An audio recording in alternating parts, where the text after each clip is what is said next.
Hello and welcome to Journeys of Hope, a podcast inspired by the strength, resilience, and unshakable spirit of medically fragile children. Each episode, we share powerful stories of young warriors who face extraordinary health challenges alongside their families, caregivers, and medical teams. Through unwavering love, expert care, and hope, these children show us what it means not just to survive, but to thrive. My name is Rebecca Solomon, and this is Journeys of Hope. Let's begin. Now, everyone's journey is unique. In 2015, a young Emilie Saltzman was thrown from a horse and sustained a life-threatening traumatic brain injury. Emilie's life and her parents' lives were forever changed.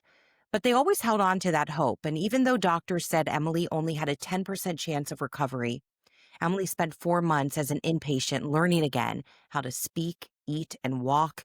And on this podcast, Emilie and her mom, Renee, are here with me. And it is so wonderful to have you both joining me. Thank you so much. Oh, thank you so much for having us. Let's dive in a little bit about your journey. And I just want to know if you'd be comfortable sharing a little bit about what life was like before the injury. We're a typical family. It was Ella and Emily. They were 8 and 7. Emily was 7 at the time. They were best friends, did everything together. It was fantastic. Things were great. Things were great. And they would even do horseback riding together. I rode as a child, and I thought it would be so nice for the girls to share that as well. And so, they were horse riding together. What happened after the accident and the moments you realized something was wrong? Well, the horse was out of control at the time, and Emily was desperately trying to hold on as best she could. She was finally thrown from the horse, and she wasn't breathing. Yeah. And something just kicked in. I knew the most important thing was to get her breathing again as quickly as possible. I had not been CPR certified since high school, which was many, many years ago. Right. Um, but I started doing CPR on her, and Wow. we were on the phone with the dispatcher as well, helping us. Um, and at that point, the ambulance came and Emily was airlifted to Maria Ferrari Children's Hospital. When you were admitted to Blithedale, what did that day-to-day look like in the hospital? She doesn't remember that as well. After you come off of life support, her experience, when she came off of life support, she was in what's called an awakening period. So it's almost as if you're in a coma, but you're awake. Okay. And so when she arrived at Blithedale, um, she really wasn't conscious of was happening around her. Um, and it wasn't until she started coming out of this awakening, that she was aware of her surroundings. And Renee, did you know when they transferred her from Maria Ferrari to Blithedale that there was hope that she was going to get on some sort of road to recovery? It's so unfortunate, and I understand now, but looking back, I remember as a parent always asking the doctors at Maria Ferrari as well as Blithedale, is she going to get better? Hmm. What is she going to be like? What is going to be the quality of her life? And my husband and I would always hear, we don't know, Hmm. because we don't know that much about the brain yet. So we really didn't know, and the doctors didn't know how much recovery. And it wasn't until Blithedale, when we arrived at Blithedale, um, her best hope was going to Blithedale and getting her the therapy she needed immediately. And explain a little bit to our viewers about why there was, because some people aren't aware of what actually happens at Blithedale versus another children's hospital, such as a Maria Ferrari. How much time did she spend at Maria Ferrari? Why did she go there before she was admitted to Blithedale? And kind of the difference of those two operations as from a parent standpoint, what you're told and what you see with your daughter. Right. So when she arrived at at Maria Ferrari Children's Hospital, she was never conscious. Mhm. She was put on life support immediately for about 2.5 weeks. And the thought process there was, we have to let her brain rest. Because at that point, they had diagnosed her with baby shaking syndrome, complete shearing of the brain where the brain detached from the skull. Wow. And she had 4 brain bleeds. And she also had a left temporal lobe fracture. Wow. So there was a lot of injury and, of course, swelling of the brain. And so the theory was that if we let the brain rest by having her on life support, um, she would have better odds. And that's exactly what they did at Maria Ferreri. Once she came off of life support, she did start to regain consciousness. But again, Mhm. she went through what's called that awakening period. It's And it interesting. literally is where the brain is creating new pathways. Actually, even before we arrived at Blythedale, I remember even the doctors at Maria Ferreri Children's Hospital telling us that, again, the best chance of recovery for her would be going to a rehab hospital and starting those therapies, intense therapies, as quickly as possible. Okay. And truth be told, I think when we, maybe even the first day at Blythedale, we actually could see the light at the end of the tunnel. Before that, we just didn't know. But once we're at Blythedale, and you know now what you have to do. This is what we're going to do. This is the course of action. She's going to have this intense therapy 3-4 times a day. She's going to go to school. Once you have that program in place, as a parent, it made us hopeful. We could see that light and it made us feel better. Blythedale also has its own school district, which is so unique. I could even remember, I think it was perhaps the second day she was there, and they came up, one of the teachers, to bring her a school bag. And they said, she's going to start school tomorrow. And I thought, you are out of your minds. She's paralyzed. She can't speak. She's in a wheelchair. And they said, oh no, she's coming. It was the best course of treatment. It all plays into that rehabilitation and that recovery, Correct. and especially with a traumatic brain injury. Um, Moving and going into the classroom and going into occupational therapy and into physical therapy, those are all of the pieces to the puzzle. And being with other children and feeling um, a little bit, I don't want to use the word normal, but to have a little bit of that normalcy back from what she had before prior to the accident. Emily, what do you remember being in Blythedale? And maybe like at what point did you start kind of remembering just kind of what your mornings and days and evenings look And like? I don't remember when I began remembering, but I do remember like going to school some days, and I remember like little things about those days. You remember the food? And then the food, yes. And then I remember some therapies. Okay. And I remember speech therapy. And yeah. That was her least favorite. Speech there, I'm surprised. Yeah. You got the gift of gab. You have to explain why, though. It was the Because food. they made me eat all this like food. And it Textures and is food and yeah. gross. Because people don't realize when you're paralyzed, she was paralyzed completely on the right side. Your insides are also. So she wasn't able to eat. Mm. So she had to relearn how to eat again, and she had to gain that strength. And so she would have to eat food that was like baby food, but it'd be in the shape of, let's say, a steak or a baked Gotcha. potato. And so she did not like that Yeah. too much. When you look at pictures in the hospital, do you recall any of those moments? Or when you see Um, yourself, is it like a surreal, like, wow, I can't believe I was at the hospital for recovering from a TBI, or what was that like? I don't really think of anything when I like look at the photos. I don't Yeah. know. Yeah, no, that's We we had one of the parents that was in the TBI unit with us, um, she had gifted Emily a camera. Yeah. And it was one of the little, Polaroid. Polaroid cameras. And so Emily started taking photos of all her friends in the hospital. When we left in the rec one day, they made a photo album with, what was it? Grocery shopping bags, the paper bags. And they made this beautiful album.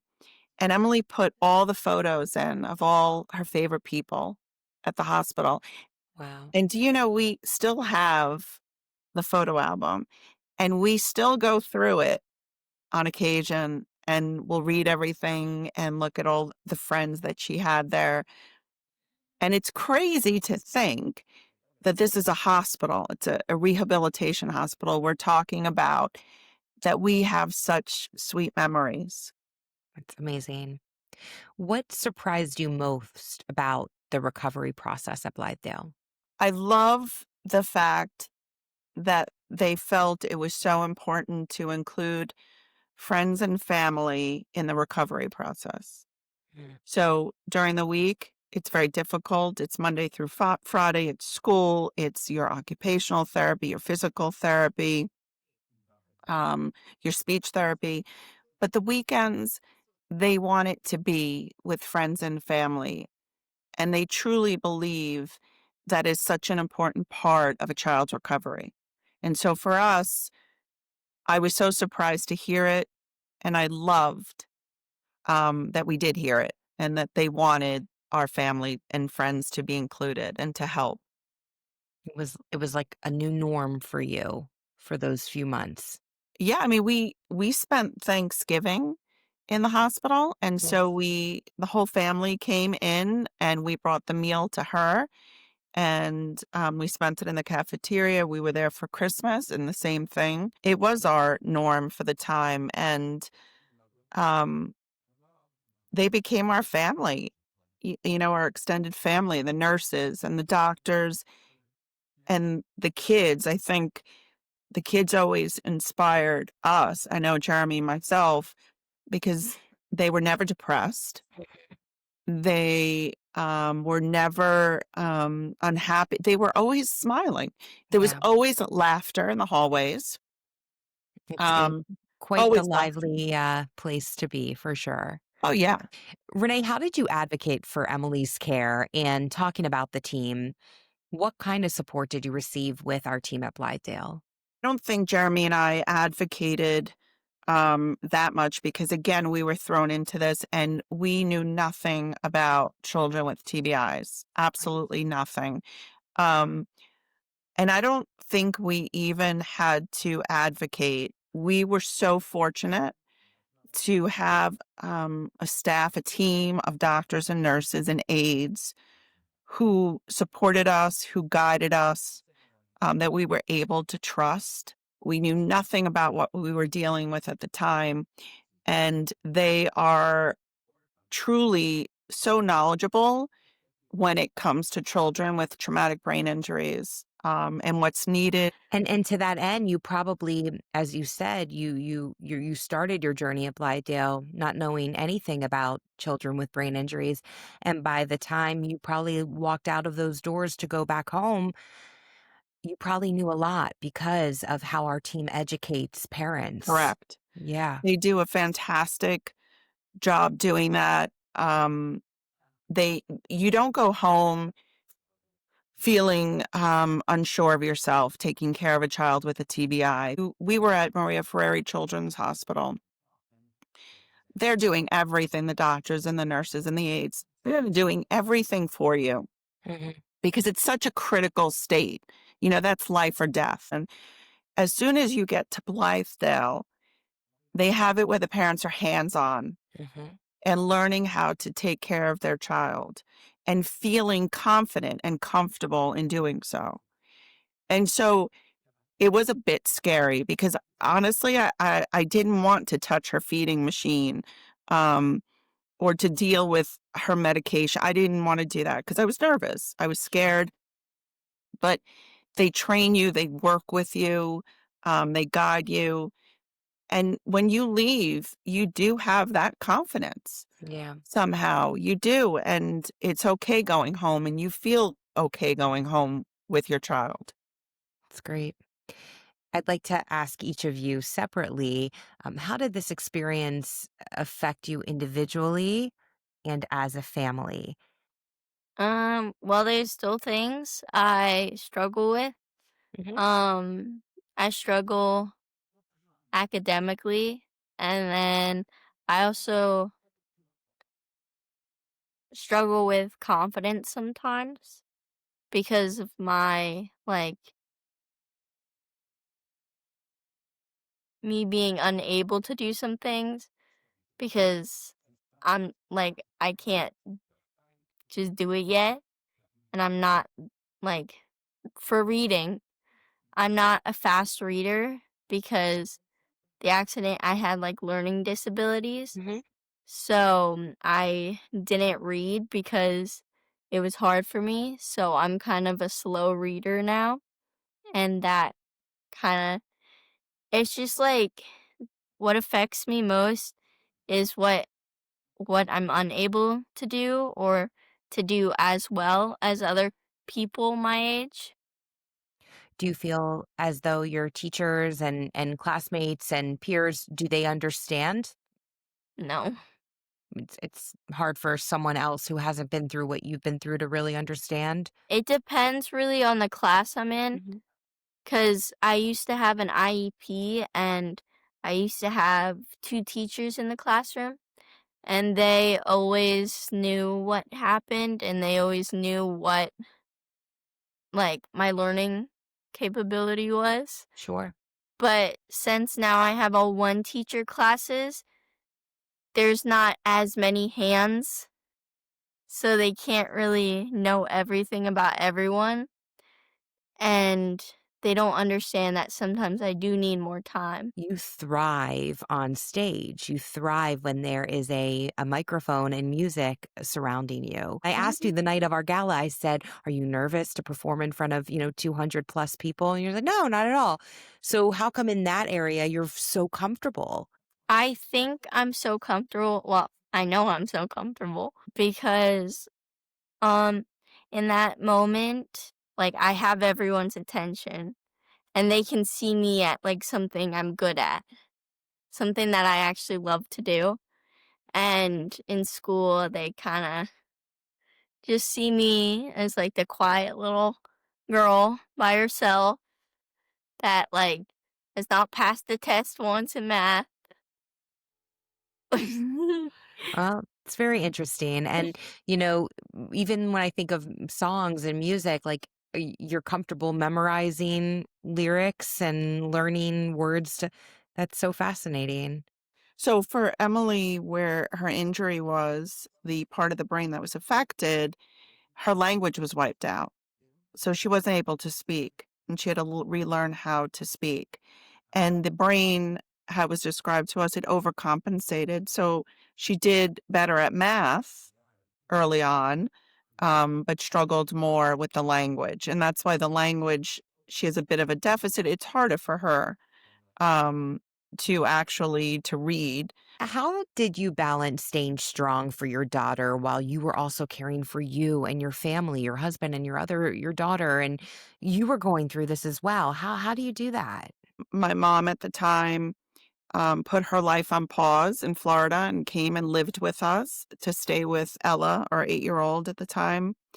And Jeremy and I also had our own businesses, and we had business partners that helped us where we were able to take shifts and stay at the hospital with Emily. So Emily was only 7. And so we made sure that one of us, between my mother, myself, and Jeremy, we she had somebody there at all times. It's not the norm. There are plenty of families that are not in that situation and can do that. Um, and God, I give them such credit. It is so difficult to have to leave your child at the hospital. It's a horrible, horrible decision. But some parents, it's a single household or they have to work. Um, But I will tell you that children at Blythedale are so loved and cared for by the staff there.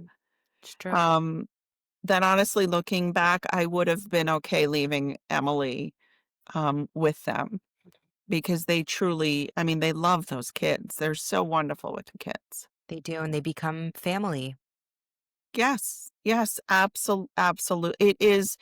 We always say it's our home away from home. It's a special place, and I never want to forget Blythedale. I get a little choked up. Um, they did so much for us. They didn't just take care of Emily; they took care of all of us. Yeah. What was it like when you found out it was time to go home? When You were so happy.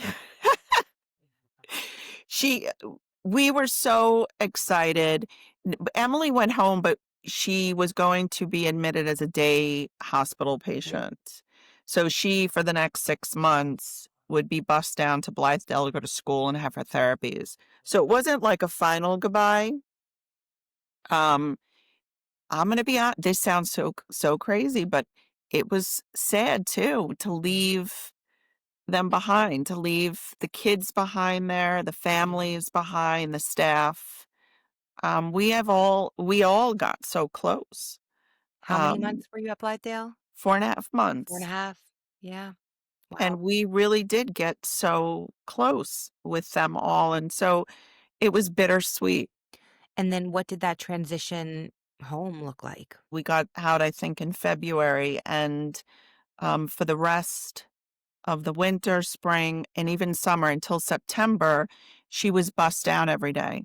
And it wasn't an easy bus ride. It was 2 hours each way almost. And she was a patient at Blythedale and went to the school there. So she would be ready for September to go back to her old school. And so honestly, that was difficult. That was really difficult. Emily really struggled with doing that bus ride.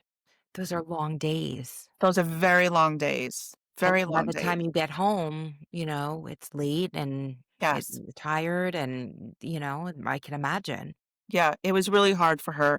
And also kids with traumatic brain injuries, in Emily's case, that is, she would get tired, Mhm. because this is all new. The brain is healing. And so, she would be exhausted. But we knew that that was the best thing for her. She needed those therapies and she needed to be at school there. Going to school through our day hospital, you get those credits that you can take them back with you to your homeschool. She graduated second grade at Blythedale. We chose, though, to hold her back in September, and the reason why we chose it was we wanted her to experience the year. She lost the whole year at her school, so we wanted her to experience that and to feel confident, and so, we held her back. It wasn't the end of the world. She was okay, and we even held Ella back because it was a struggle. We forget sometimes with the siblings. It's very difficult on the siblings. And so we decided to hold both of them back and have a redo, so to speak. Absolutely. Why not, right? Yeah. Yeah. They were young enough and we thought that was the best. How would you say this experience has changed you, both of you? I know the love our family has for one another. I know that whatever could possibly happen, worst case scenario, I know that we're going to get through it. I know that my husband and I are going to get through it. I know that the kids will be okay. They'll get through it. And we will all do our part. And I know that all our friends and family will be there for us. This can't be forgotten, Emily's journey. And we need to share her journey with other families, whether it be for Hope, for Medicaid. But I know her journey cannot be forgotten, and we need to share it with other people. I need to stand up for other kids that don't have a voice, and to try to make changes, whether it be in the school districts when kids return back to school after suffering a TBI, that they're better trained or better equipped to welcome these kids back, or to make sure that all kids that are medically fragile, like Emily, receive health benefits, that they can get better, that they can stay at Blythedale. And I think sharing Emily's journey, I know for us when it happened, you never heard about kids suffering a TBI as serious as hers. Nobody talked about it. Parents don't talk about it. Right. And I don't get that. I don't understand it. There is such a deafening silence when it comes to TBIs with kids. And um, I don't want that. I want families to hear about other kids and other families and what they've been through and what the recovery was. And every recovery is going to be different. Well, you both are warriors, and it's so admirable um, how you're taking your experience and running with it, and you are being a voice for families who are either going through a similar injury or just life in general. Thank you for being that voice for other parents and caregivers and, patients who are going through similar situations. Thank you. Thank you. Emily, what advice would you give to, I don't know, maybe someone else who's just entering a similar journey like yours? Uh, I would say that there is light at the end of the tunnel, and there are people like that surround you that care about you and are gonna help you more than you think. And you just gotta push no matter how hard it is. You just gotta do it. Absolutely. And reach out, I guess, to that support system, Yeah. right? You need it. There's honestly, there's no way that you could do it alone. You need somebody, you need help. And again, whether it be from the staff at Blythedale, the doctors, the nurses, friends, family, everybody needs somebody when they go through this. My last question, which I like to ask all of our guests, how would you describe the meaning of hope? Hope is love and happiness at the end of all this. And you don't know what the outcome's going to be or what your life may now look like, but that there'll be happiness and love and smiles and laughter and new memories. That's what it is for me. And you may not have realized it while you were going in and out of the hospital and there all the time with Emily, but you were holding out hope and you probably didn't even realize it. And you held Yes. on to that. And then looking back, you're like, wow, we here we are. Yeah. Yeah. I think hope is just having positivity and like looking at the bright side of things, even though the road is dark.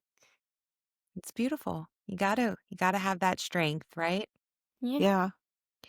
Well, this has been a wonderful conversation. I could continue to talk to both of you forever, but we only have so much time. And is there anything else either of you would like to add? I think for me, what you're doing is fantastic, that you're sharing these stories, these journeys, with other families. They could hear them. I wish we would have had that when we were going through what Emily was dealing with at the time. And we didn't have that. And again, as I said, we felt so alone. And so it's so important what you're doing and to share this with other families. Again, I wish I would have had that. So thank you for doing this, because it does mean a lot.